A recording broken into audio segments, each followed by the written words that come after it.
Hello, little minions. It's me, Beau.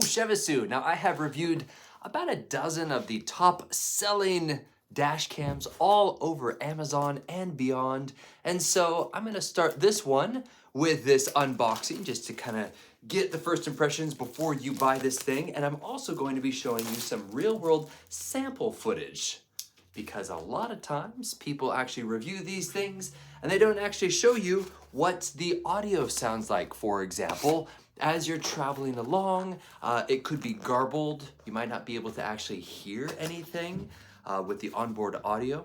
So you'll see first impressions is something in another language, but obviously this one would be English. I think that's kind of gimmicky. I don't think that you should put that on your vehicle and advertise that you have electronics, even though theoretically, I guess they could look at your windshield and just see that you do have that. Well, that just kind of spills out. There's the quick start guide, but we don't care about that. We want to actually see what this little guy is all about. Oh, that's nice. That's robust. That's actually pretty solid feeling.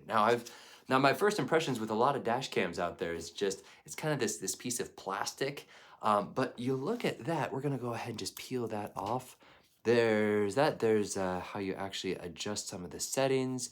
And then we have that little guy on that side, the screen. Fantastic. Also, I love the fact that there is a rear-facing camera right there, which is quite nice. And oh, it can rotate around, so you can actually position this inside the vehicle. So let's say that you wanted to have it more downward or towards the back of your vehicle, you could position it like so. Obviously, the main camera is going to be pointed straight forward. How interesting. Let's continue with the unboxing, shall we?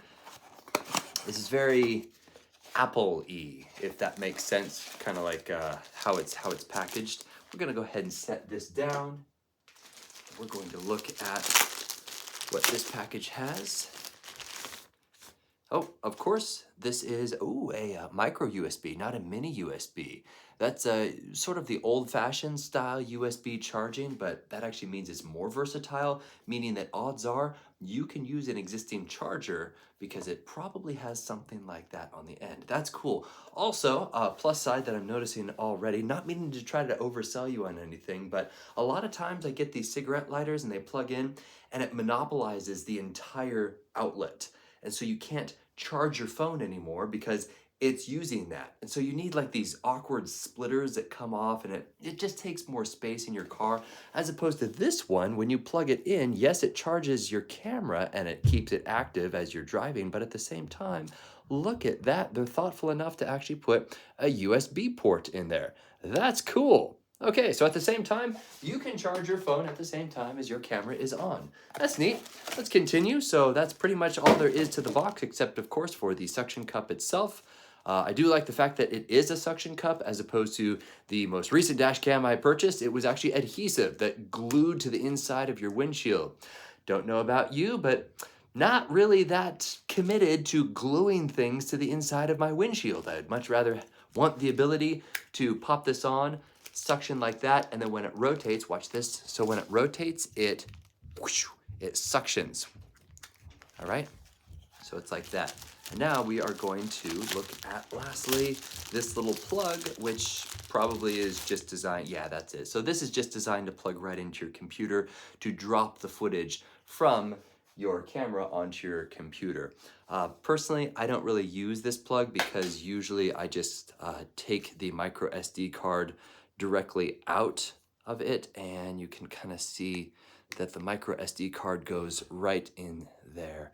So you will have to buy a micro SD card. I use about a 128 gig micro SD card just to slip right in there. And 128 gigs is usually plenty. Now, in case you don't know how dash cams work, it always is recording over the most old or the oldest of the footage. Does that make sense? So if you're going along and you get in a car wreck, you better take that micro SD card out and save that footage on your computer within 5 or 6 days. You're probably going to dump it immediately off of the card, but if you continue on your road trip, it might eventually write over and copy over that existing footage once it gets to that loop. So Usually it records in either 1 to 3 to 5 minute little loop increments. It doesn't really matter how long those increments are. They just come in little bite-sized files, enough for you to text a police officer or upload it to YouTube as unlisted, which I have before. I've actually witnessed some car wrecks, and I've pulled over very safely and said, hey, I got this on my dash cam. Can I send you the footage? And it's amazing how thankful people are. You will be someone's hero that day. So please be an advocate for other people. Don't just use this selfishly, but once you are equipped, be the eyes and ears of other people out there who otherwise don't have the ability to capture when someone else hits them. You won't believe what happens after a car wreck, how dishonest people get. All of a sudden people are saying, well, I didn't hit you, you hit me. So be the hero for someone out there, okay? So that's it. My name is Beau Chevasu. Hopefully this down and dirty real world demonstration of this dash cam is right for you. Penny, can you say 5 out of 5 stars? 6,025 stars. 6,025 out of 5 stars. Hope this helps.